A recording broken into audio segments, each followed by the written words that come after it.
Bueno, buenas tardes a todos. Agradecer por la invitación a este debate tan trascendental. Por ahí hacer una presentación breve que va a apuntar más al debate y a las preguntas.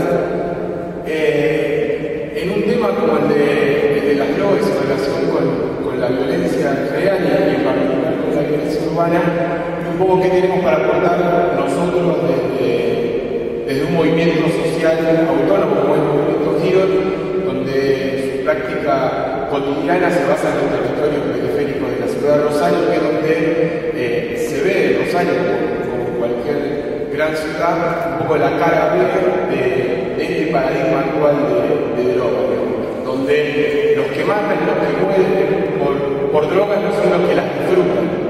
entre comillas, y esa situación que estamos teniendo, por lo menos en nuestra ciudad, está llegando a un nivel está haciendo crisis a niveles nunca vistos,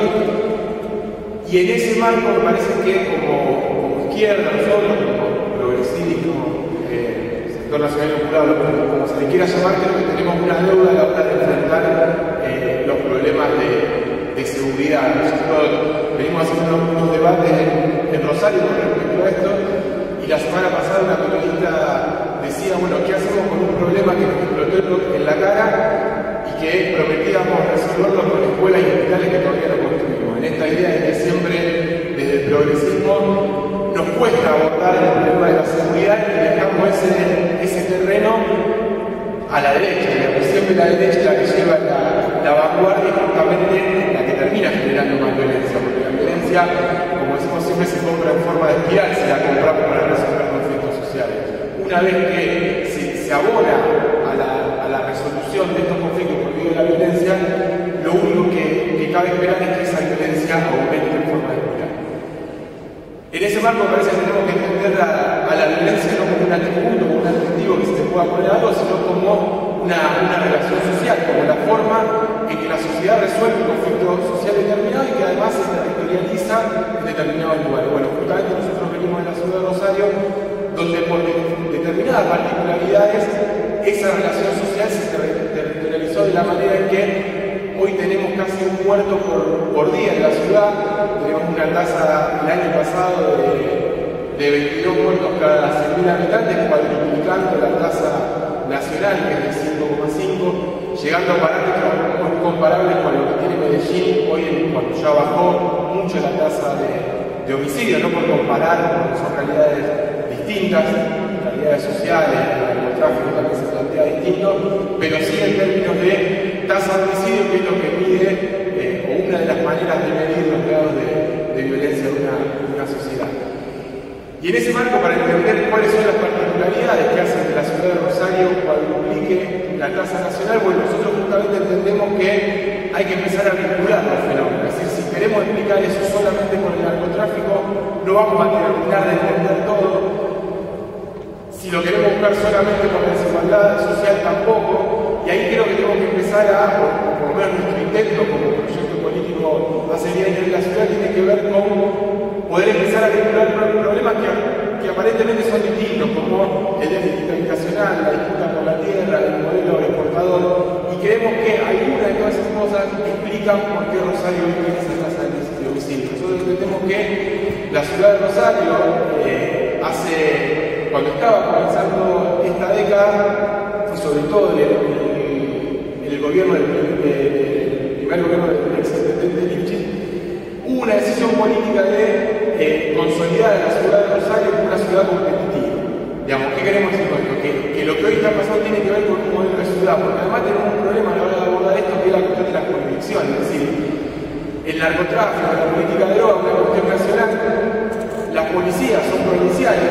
la policía como uno de los principales administradores del narcotráfico, y el problema después está en los barrios, en la ciudad, que tiene una incumbencia municipal. Entonces hay un problema político, administrativo y geográfico que hay que tratar de abordar de alguna manera. Y en ese sentido nosotros vemos que el modelo de ciudad que optó la ciudad de Rosario, poniendo a Rosario como una ciudad competitiva que intente captar el excedente que estaba generando ese modelo agroexportador con las hojas, hizo que se desregularice el mercado del suelo, es decir, que se le den a estos inversores determinadas facilidades que no encontraban en otra ciudad para que vengan o que vayan, en este caso, a invertir a Rosario, y eso generó el cálculo del cultivo por el lavado de dinero, que es uno de los ejes centrales a la hora de pensar la política de narcotráfico. En Rosario se juntaron determinadas situaciones que hicieron que en los barrios periféricos de la ciudad se pueda tercerizar la distribución de drogas y que a su vez en la misma ciudad se pueda producir un gran movimiento de lavado de dinero a través de grandes inversiones inmobiliarias que se hicieron en los últimos 10 años en la ciudad. Inversiones inmobiliarias a las que no estaba acostumbrada Rosario por su escala y que hoy están ahí y hoy estamos viendo a costo de qué, o qué precio tuvo que pagar la ciudad para empezar a tomar esa forma. Es decir, la ciudad empezó a tomar la forma de esos intereses que al principio parecían que no tenían daños colaterales y hoy estamos viendo que eso no fue grave. Digamos que esa plata de esa inversión no vino solamente de la soja, que también se empezó a meter toda esa plata del narcotráfico en esos lugares y hoy tenemos esta situación de crisis de violencia. Y en ese caso de homicidio también aclarar que el 40% de los casi muertos por día, o para ser más exacto, el año pasado se cerró con 264 asesinatos, el 40% de esos son jóvenes, digamos, de entre 15 y 25 años. Está claramente marcado cómo esta política de drogas, cómo este modelo de ciudad tiene una víctima principal que son los jóvenes de los barrios pobres, y esto que decíamos al principio, ¿no? Que los que matan, los que mueren por drogas no son los que la disfrutan, y que eso también marca, digamos, la necesidad de un cambio de paradigma que contemple necesariamente esta cara B que se ve en los barrios periféricos de la ciudad. Y el narcotráfico, justamente, nosotros entendemos que actuó como un núcleo fundante de este aumento de la violencia en Rosario, que no es solamente por el narcotráfico, pero que sí en un contexto conflictivo de desigualdad social, de autogobierno policial y estos factores que hablábamos antes, hacen este combo que hoy vive la ciudad. Una de las preguntas del panel era cómo abordar esta situación, más allá de las políticas de droga. Y en Rosario tuvimos hace unos meses un cambio en la situación que traía cierta inercia, es decir, que contábamos todos los días en los diarios los muertos, los pibes muertos, y no parecía haber una respuesta estatal. Hace un par de meses hubo un desembarco que seguramente lo habrán visto porque también trascendió en los medios nacionales del Estado Nacional a través de la Gendarmería y distintas fuerzas federales con el desembarco de una gran cantidad de efectivos a los barrios periféricos de la ciudad. Obviamente, uno nunca apuesta a que las respuestas represivas vayan a resolver el problema, pero era evidente que Rosario necesitaba, por el grado de violencia que nosotros veíamos a cotidiano en los territorios, donde los compañeros del barrio prácticamente no podían dormir, porque eran sistemáticos todos los días los enfrentamientos entre bandas por disputas territoriales y las balas pasaban por al lado de las casas. Había una situación que atender. Ahora sabemos que esa respuesta solo militar no bastaba, y nosotros desde el movimiento intentamos, cuando esto sucedió hace un par de meses, tratar de abrir un poco el debate en esa situación y no caer en lo que se venía cayendo, que era por un lado,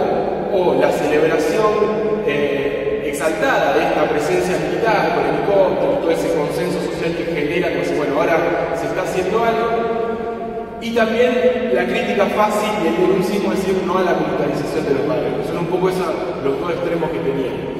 Y lo que planteamos era que, bueno, que había que ver qué pasaba en adelante, que en sí la presencia de Gendarmería para abordar esto no era ni buena ni mala. El problema tenía que ver en qué era lo que se volvía hegemónico dentro de esta estrategia de abordaje. Es decir, si estábamos en presencia de una estrategia urbana, económica, con un componente militar necesario, o estábamos en presencia de una estrategia de tipo militar con algún que otro componente social.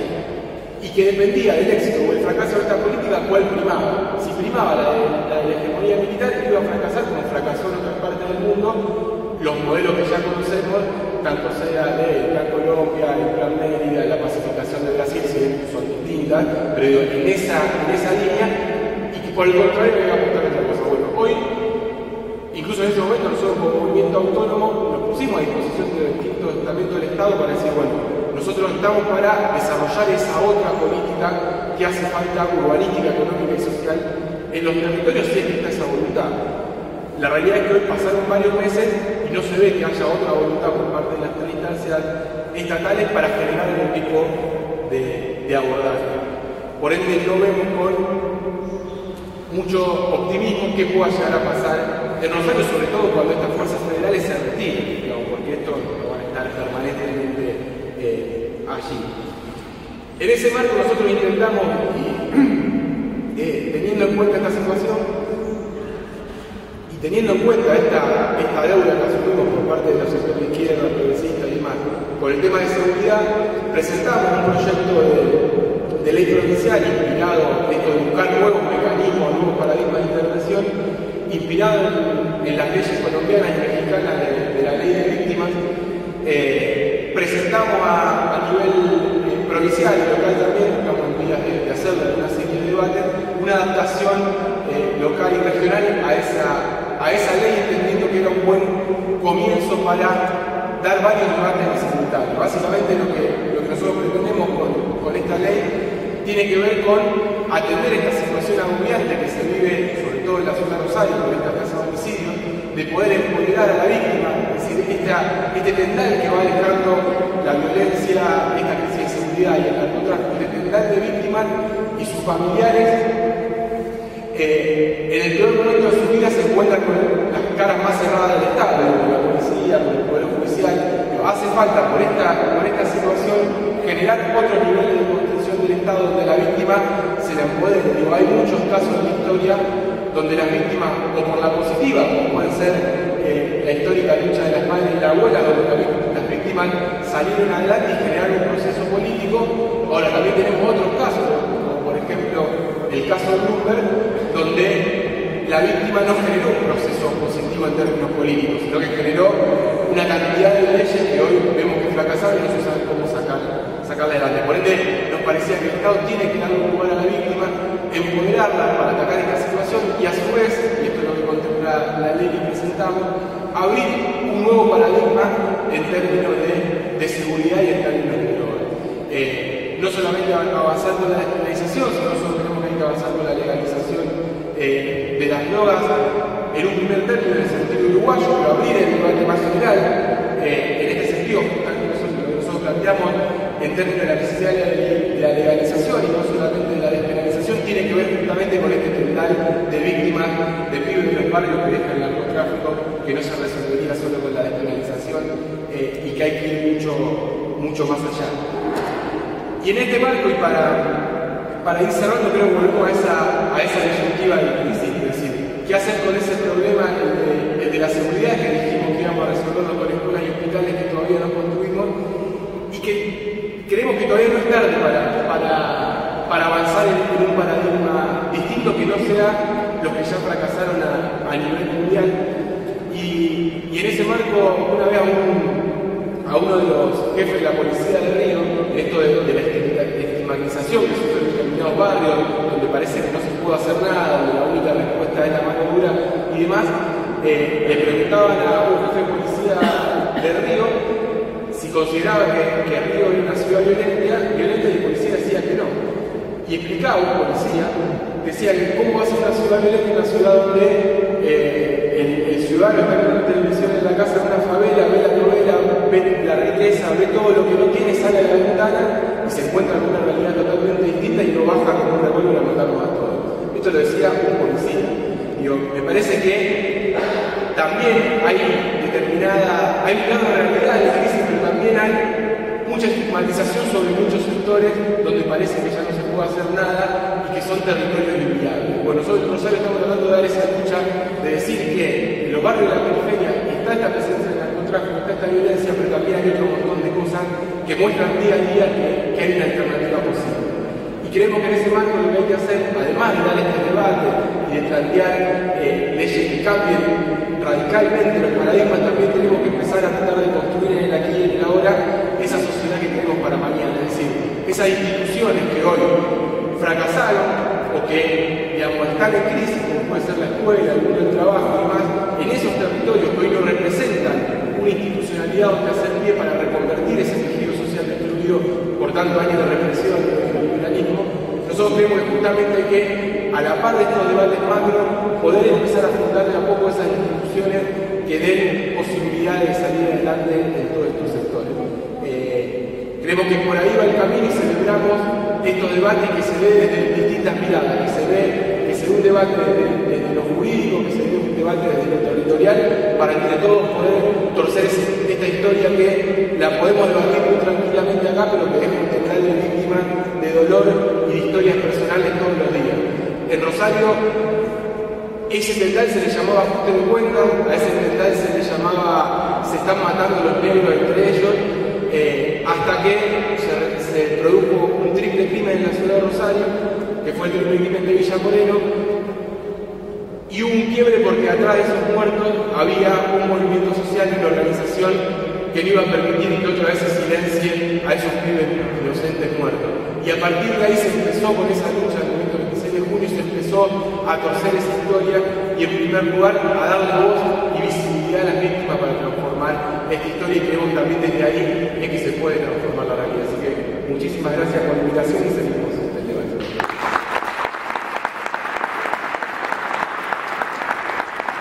La iniciativa de la ley de víctimas, como contaba en la exposición, lo que nosotros hicimos fue tomar, en base a esta crisis que estaba viviendo en Rosario y la necesidad de plantear justamente abordaje no represivo, fue tomar la experiencia de México y Colombia, que también está atravesado por esto que se decía recién, digamos, con esta crítica global al modelo de guerra contra las drogas, que también tiene la particularidad de que hoy la están criticando a aquellos que la llevaron adelante. Digo, en Gaviria, que fue uno de los expresidentes de Colombia, que hoy encabeza un poco ese consenso nacional, fue uno de los que llevó adelante esa política. Digo, y están muy relacionadas el debate de drogas con el debate de la ley de víctimas, pues justamente en México justamente hay una frase que como se fue llevando adelante con el debate de la ley de víctimas, que era que la ley es una respuesta a las víctimas producto de la violencia criminal, pero también a las víctimas producto de la estrategia de seguridad que generaron más víctimas, más violencia de la que pretendían resolver. Digamos, como que la discusión de la ley de víctimas está atada no al delito común simplemente, sino que está atada a la cuestión de las víctimas y el delito y a la estrategia de seguridad. O sea, nosotros planteamos esa discusión para que ingresen las dos perspectivas, digamos, pensar en cómo atender a las víctimas de la coyuntura delictiva actual, pero pensando en cuáles son las políticas contra el delito, contra las drogas y demás. Me parece que ese debate va junto, sería muy largo explicar qué contiene la ley, pero básicamente lo que hace es brindar una serie de derechos que hoy las víctimas la tienen a su suerte. Es decir, yo hablaba del caso del crimen de Moreno, donde se pudo tener acceso a la justicia, visibilidad en los medios de comunicación, se pudo digamos, decir que esos pibes eran inocentes y no eran soldaditos narcos, que fue la primera versión que circuló de la policía y de los medios de comunicación, porque había un movimiento social atrás que dio esa pelea y esa lucha. La idea de la ley de víctimas tiene que ver con que no quede al azar de si la víctima está organizada o no, si algún estamento del Estado, algún legislador escucha a esas familiares de esas víctimas, o si los medios de comunicación, digamos, le dan voz a esa víctima. Porque también lo que pasa es que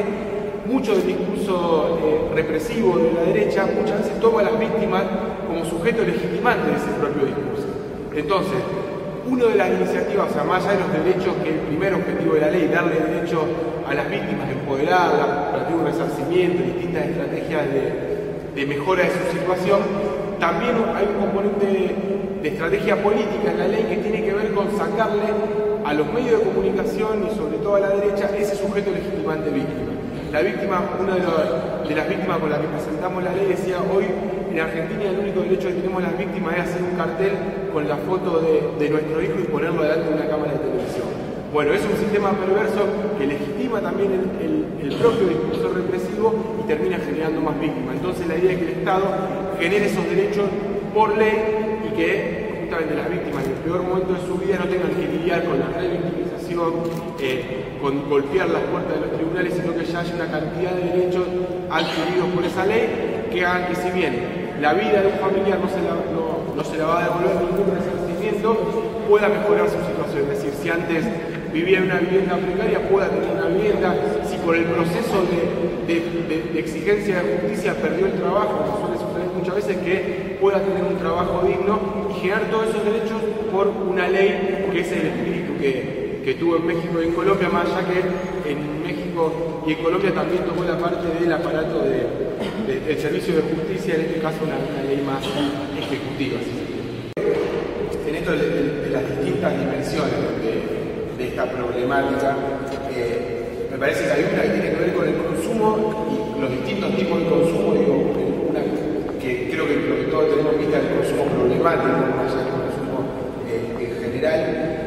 y después lo que genera el paradigma revisionista, vinculado a eso, a la violencia. Creo que,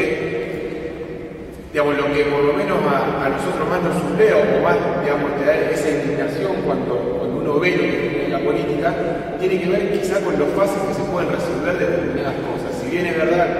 como decía acá el compañero, que no solo es cambiando leyes, pero creo que sí en la cuestión de drogas se puede hacer un paralelo con la cuestión del aborto o con las mujeres muertas por aborto clandestino. Pero ese es el único problema de salud que se resuelve de un día para otro con una ley. Y una cosa es el aborto, pero las mujeres muertas por aborto clandestino se resuelve cuando el aborto deja de ser clandestino. O sea, una ley, una decisión política. Digo, los cientos de pibes muertos por el narcotráfico también se resuelven con una ley. Hay pocas